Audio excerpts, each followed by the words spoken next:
ಕಾಂಗ್ರೆಸ್ ಸರ್ಕಾರದ ಗ್ಯಾರಂಟಿಗಳು ಬಡವರ ಶ್ರೇಯೋಭಿವೃದ್ಧಿಗಾಗಿ ಜಾರಿಗೆ ತಂದಿರುವ ಯೋಜನೆಗಳು 2023ರಲ್ಲಿ ಕೊಟ್ಟಂತ ಆಶ್ವಾಸನೆಗಳು ಮಾತ್ರ ಹೆಚ್ಚು ತಿಂಗಳು ಉಳಿಯಲೇ ಇಲ್ಲ. ಮೊದಲ ತಿಂಗಳಲ್ಲೇ ಮನೆ ಯಜಮಾನಿಗೆ ಗೃಹಲಕ್ಷ್ಮಿ ಹಣ ಕೈ ಸೇರಿತ್ತು. ಆದ್ರೆ ಇದೀಗ 6 ತಿಂಗಳಿಂದ ಗೃಹಲಕ್ಷ್ಮಿ ಹಣ ಕೈ ಸೇರಲೇ ಇಲ್ಲ ಅಂತ ಅದೆಷ್ಟೋ ಮಹಿಳೆಯರು ತಮ್ಮ ಆಕ್ರೋಶ ಹೊರಹಾಕ್ತಿದ್ದಾರೆ. ಬರ್ಬರ್ತಾ ರಾಯನ್ ಕುದುರೆ ಕತ್ತೆ ಆಯ್ತು ಅನ್ನೋ ಹಾಗೆ ಆಗಿದೆ.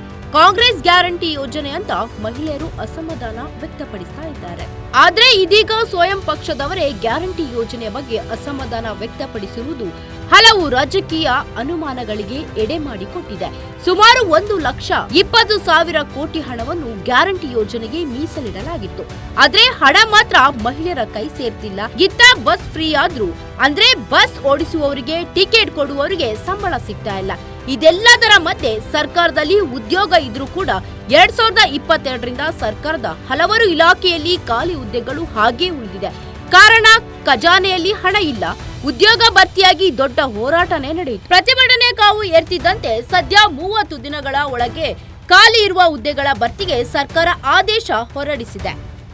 ಆದ್ರೆ ಇದೀಗ ಕೈ ನಾಯಕರೇ ಗ್ಯಾರಂಟಿ ಬಗ್ಗೆ ಅಸಮಾಧಾನ ಹೊರಹಾಕಿದ್ದಾರೆ.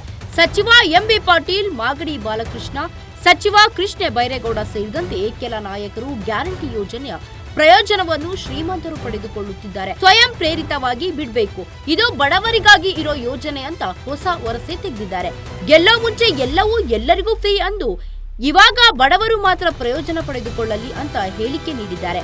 ಅಲ್ಲದೆ ಸಿಎಂ ಕುರ್ಚಿ ಕದನ ಮುಗಿಯೋ ಹಾಗೆ ಕಾಣ್ತಾ ಇಲ್ಲ. ಸಿಎಂ ಸಿದ್ದರಾಮಯ್ಯನ ಪುತ್ರ ಯತೀಂದ್ರ ಸಿದ್ದರಾಮಯ್ಯ ನಮ್ಮಪ್ಪನೇ ಫುಲ್ ಟೈಮ್ ಸಿಎಂ ಅಂತ ಹೇಳಿಕೆ ನೀಡಿದ್ರೆ ಅದಕ್ಕೆ ಸಿಎಂ ಮಾತ್ರ ಒಂದು ನಗುವಿನ ಮೂಲಕ ನಾನೇ ಫುಲ್ ಟೈಮ್ ಸಿಎಂ ಅನ್ನೋ ಹಾಗೆ ಪ್ರತಿಕ್ರಿಯೆ ನೀಡಿದ್ದು ಹಲವು ಕೈ ನಾಯಕರ ಅಸಮಾಧಾನಕ್ಕೆ ಕಾರಣವಾಗಿದೆ.